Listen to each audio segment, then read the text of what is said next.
Hello guys! For today's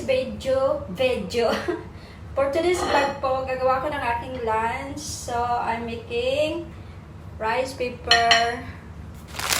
Magrarap pa ako ng ito po.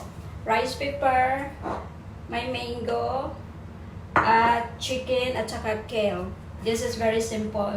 Pero, pwede rin po kayong gumawa nito gamit ang prawns. Pwede nyo igisa yung prawns, pagkatapos lagyan nyo ng sibuyas na nakababad sa suka. Napakasarap po. Subukan nyo po to rice paper. Para po itong Taiwanese food or Vietnamese salad or Taiwanese salad. Yes. Gusto ko po to. Madulas yung mango. Ouch! Okay lang yan na hindi masyadong maganda yung aking pagkakarap. Kasi, ako lang naman ang kakain nito. Yay! Nakakuha na ako isa. Huwag nyo siyang masyadong ibababad kasi mag-ano po siya, yung lalambot. Yung parang mapupunit siya. Yan. Pero, kailangan yung na siya, hindi siya masyadong matigas. Massage. Naisipan ko pa itong maggawa ng ganito kasi marami akong mango. Bumili ako kagabi kasi may nagyaya kay Mimi, so nakalayas ako. Yummy! Woo! Kasi hinog na ito eh. Hinog. Pero na mayroon pang hilaw, mamaya kakainin ko. See? Maganda guys pag yung malambot na yung paper. Huwag nyo masyadong tabaan. Huwag nyo masyadong tabaan. Ako, look. Yan. Oh my God! Sila na yung nagawa ko sa dalawa. Palagi akong nagdadala nito guys sa Pilipinas kasi gusto ito ng mga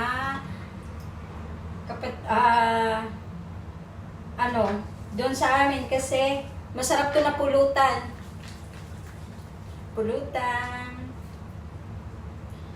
Nakapag-vlog ako ng ganito kasi wala yung mga amo ko. Malaya ako sa kitchen. Pero kung nandito sila, nahihiya ako. Yan. Yes.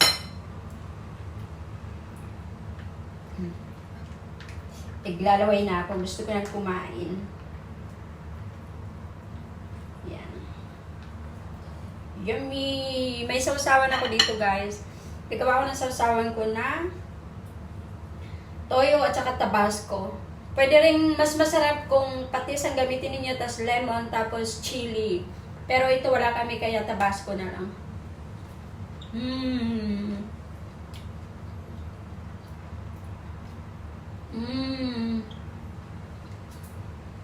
Yummy!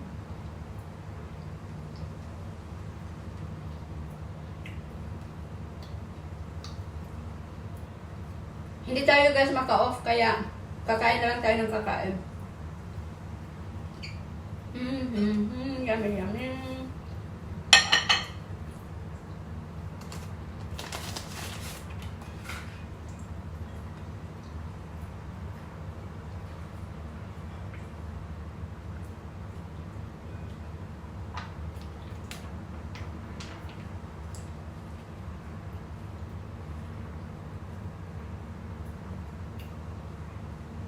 Chicken. Tsaka dapat pala isang isang mango kasi maliit yung wrapping papers. Yan. Kakain na ako.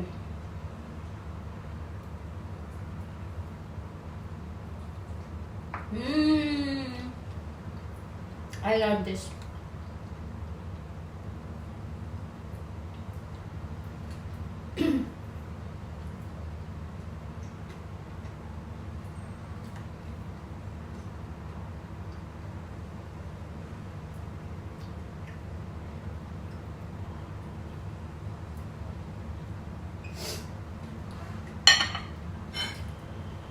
Yummy.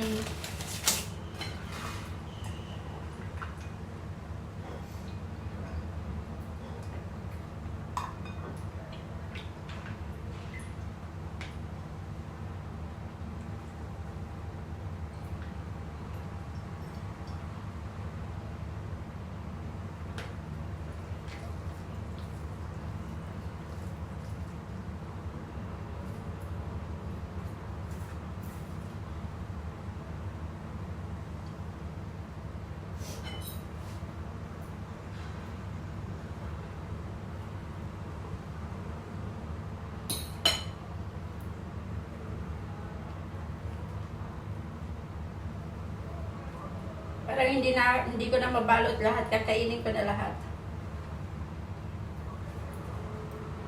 Galing ko pala nagkain.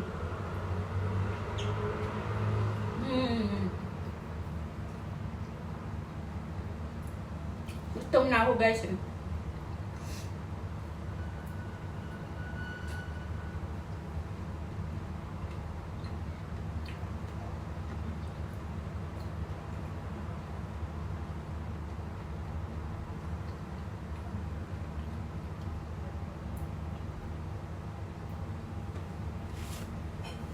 Isang linggo ako gagawa nito. Ubusin ko to bago bumalik sa amo.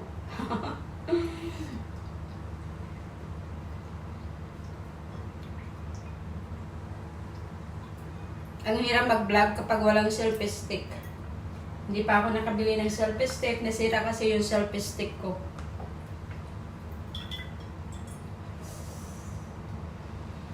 Yummy! Ay, wala na akong dahon. Nasunog yung aking chicken kagabi. Pero meron pa. Meron pang chicken.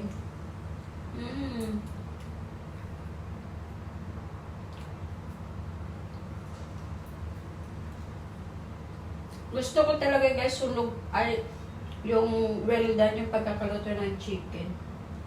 Kinamay na.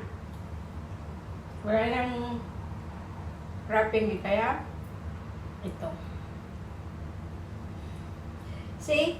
Kapag lumambot na yung pang-wrap, mapupunit siya, guys. Yay! Nakatatlo. My gosh. Wala na akong chicken at pang yung dahon, mango na lang. Kailangan lumambot ka muna. May chicken pa. Chicken.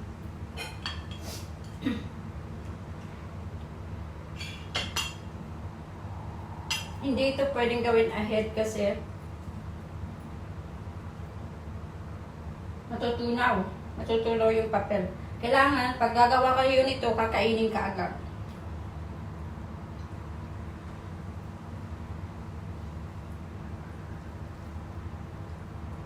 Noon sa amo ko, beef ang ginagawa ko. Beef. Wala na, guys. Simot na. Pakainin ko na lang yung mango.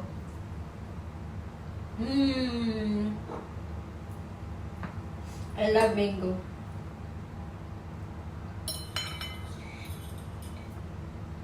Pero meron pa ko doon yung hilaw. Mamaya hiwain ko. Lagyan ko ng tabasco at toyo ang sarap.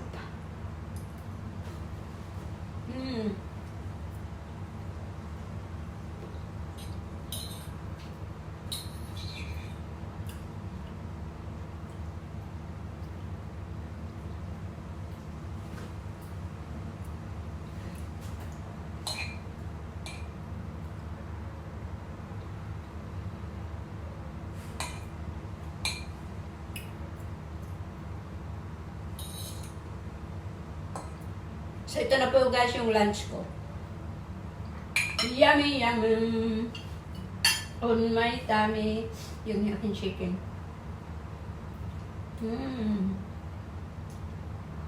Ang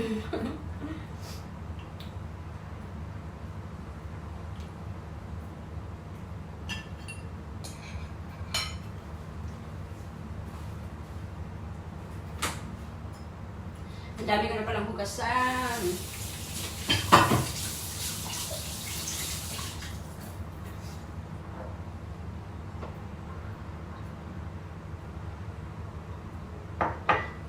So, hugasan ko muna to guys. Ang aking hugasan. Thank you sa aking mga new followers, sa aking mga new subscribers sa aking YouTube channel.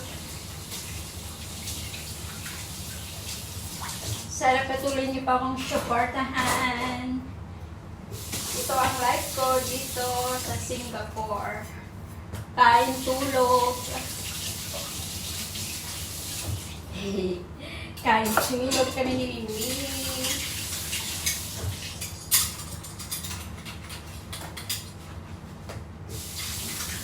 Hindi ako nakalabas ngayon kasi wala sila amo. Kaya kakain ako maghapon. Kakain ako maghapon guys. Hindi ko na ginamit yung dishwasher kasi ako lang naman. Sayang yung kuryente. Inaagad ko na lang ng hugas bawat platong ginagamit ko.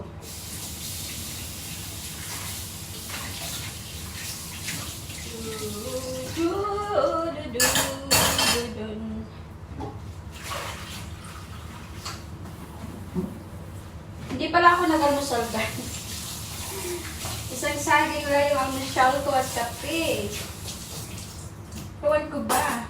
Kaninang madaling araw, ang lakas ng tulog. Nagising ako, my gosh. Nakakatakot kayo yung kidlat. Nikakachakot. Yan. So, simpleng putahe lang po guys. May lunch na kayo. Dito po sa abroad, hindi kailangan kumain ng kanin. Kung ano lang yung nandyan, yun lang ang kakainin natin. Nasanay kayo na kumain without rice. Kumain without rice. Actually guys, ang rice hindi naman talaga siya healthy. Ang rice po, hindi po talaga siya healthy sa katawan ng tao. Lalo na yung white rice. Kaya, yung mga Pilipino may mga sakit na diabetes, high blood kasi matatakaw sa rice at kumakain talaga ng rice morning, tanghali, at saka gabi. Pagkatapos may merienda pa, tapos magsusok drinks pa, kaya yun ang hindi alam, hindi alam ng mga kapwa natin Pilipino na ang white rice is hindi talaga healthy sa katawan. Pero yun ang magagawa kasi mahilig talaga sila sa rice. So, ito guys, ang aking lunch. Pero, nakakain na ako ng bongga. So, maya-maya ulit ako kakain. So, thank you for watching. Babush!